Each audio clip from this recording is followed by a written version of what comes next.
Hello everyone and welcome back to my channel.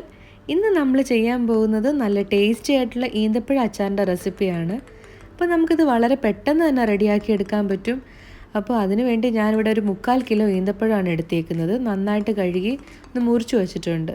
പിന്നെ വേണ്ടത് ഒരു 5 അല്ലി പച്ചമുളക്, പിന്നെ വെളുത്തുള്ളി, ഒരു കഷ്ണം ഇഞ്ചി. അപ്പോൾ ഞാനിവിടെ ഈന്തപ്പഴത്തിൻ്റെ കുരു എല്ലാം കളഞ്ഞിട്ടൊന്ന് സ്ക്വയറായിട്ട് മുറിച്ച് വെച്ചിട്ടുണ്ട്. അതിനുശേഷം നമ്മൾ ആദ്യം എടുത്ത് വെച്ച പച്ചമുളകും ഇഞ്ചിയും വെളുത്തുള്ളിയും ഒന്ന് ചെറുതായിട്ടൊന്ന് മുറിച്ച് വെക്കണം. അപ്പോൾ ഇനി അച്ചാർ ഉണ്ടാക്കാൻ വേണ്ടി ആദ്യം തന്നെ ഞാനിവിടെ പാനിൽ കുറച്ച് സൺഫ്ലവർ ഓയിൽ ഒഴിച്ചു കൊടുത്തിട്ടുണ്ട്. നിങ്ങൾക്ക് ഇഷ്ടമുള്ള ഓയിൽ ഇതിനു വേണ്ടി യൂസ് ചെയ്യാം. അപ്പോൾ ഓയിലൊന്ന് തിളച്ചതിന് ശേഷം ഞാനിവിടെ കുറച്ച് കടുക് ചേർത്ത് കൊടുത്തിട്ടുണ്ട്. പിന്നെ നമ്മൾ അരിഞ്ഞു വെച്ചേക്കുന്ന ഇഞ്ചിയും വെളുത്തുള്ളിയും പച്ചമുളകും എല്ലാം കുറച്ചായിട്ട് അതിനകത്തിട്ട് ചേർത്തിട്ട് ഒന്ന് എണ്ണയിലിട്ടിട്ടൊന്ന് മൂപ്പിച്ചെടുക്കാം. ഇതിൻ്റെ ഒരു പച്ച മണം മാറുന്നതിന് വരെ നമ്മളിതൊന്ന് മൂപ്പിച്ചെടുക്കണം. അപ്പോൾ അതിന് ശേഷമാണ് നമ്മൾ മുളക് പൊടിയും മഞ്ഞൾപ്പൊടിയും കായൊക്കെ ആഡ് ചെയ്യുന്നത്.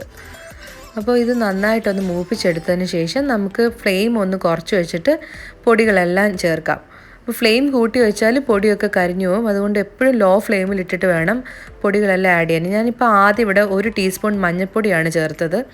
അതിനുശേഷം ഒരു 3 ടേബിൾ സ്പൂൺ മുളക് പൊടി ഞാനിപ്പോൾ ചേർത്തിട്ടുണ്ട്. അപ്പോൾ നിങ്ങളുടെ എരിവിനനുസരിച്ചിട്ട് നിങ്ങൾക്ക് മുളക് പൊടിയുടെ അളവ് കൂട്ടാം. പിന്നെ ഞാനിവിടെ ചേർത്തേക്കുന്നത് 1 ടീസ്പൂൺ ഉലുവാപ്പൊടിയാണ്, പിന്നെ ഒരു 1/2 ടീസ്പൂൺ കായപ്പൊടിയും. അപ്പോൾ എന്നിട്ട് നന്നായിട്ടൊന്ന് മിക്സ് ചെയ്ത് കൊടുക്കണം. പിന്നെ നമ്മുടെ ആവശ്യത്തിനനുസരിച്ചിട്ട് ഉപ്പും കൂടി ചേർത്തിട്ട് ഒന്ന് നന്നായിട്ടൊന്ന് മിക്സ് ചെയ്ത് കൊടുക്കണം. നമുക്ക് വേണമെങ്കിൽ ഇതൊന്ന് ഫ്ലെയിം ഒന്ന് ഓഫ് ചെയ്ത് വെച്ചിട്ട് ഈ പൊടികളൊക്കെ ഒന്ന് ആഡ് ചെയ്യാവുന്നതാണ്. അപ്പോൾ അതിനുശേഷം ഞാനിവിടെ 1 കപ്പ് വെള്ളം കൂടി ചേർത്ത് കൊടുത്തിട്ടുണ്ട്.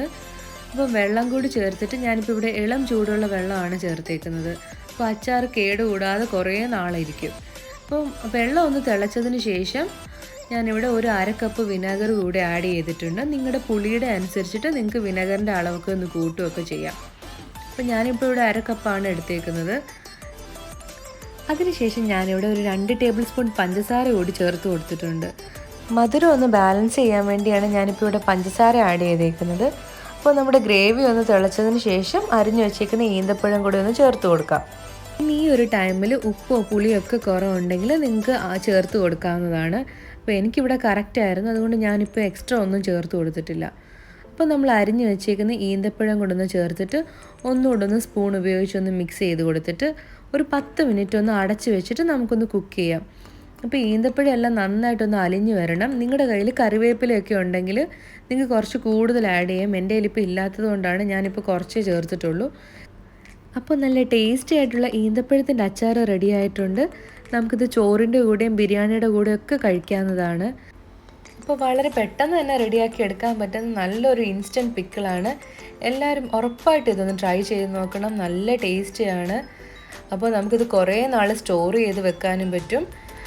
ഈ വീഡിയോ എല്ലാവർക്കും ഇഷ്ടപ്പെട്ടു എന്ന് പ്രതീക്ഷിക്കുന്നു. ഇഷ്ടപ്പെട്ടെങ്കിൽ മറക്കാതെ തന്നെ ചാനലൊന്ന് സബ്സ്ക്രൈബ് ചെയ്യുക. അതിൻ്റെ തൊട്ടടുത്തുള്ള ബെല്ലൈക്കൺ കൂടി പ്രസ് ചെയ്യുകയാണെങ്കിൽ ഞാൻ എപ്പം വീഡിയോസ് ഇടുമ്പോഴും നോട്ടിഫിക്കേഷനായിട്ട് വരും. അപ്പം എല്ലാവരും സന്തോഷത്തോടെ ഇരിക്കുക, ഹെൽത്തി ആയിട്ടിരിക്കുക. And thank you for watching.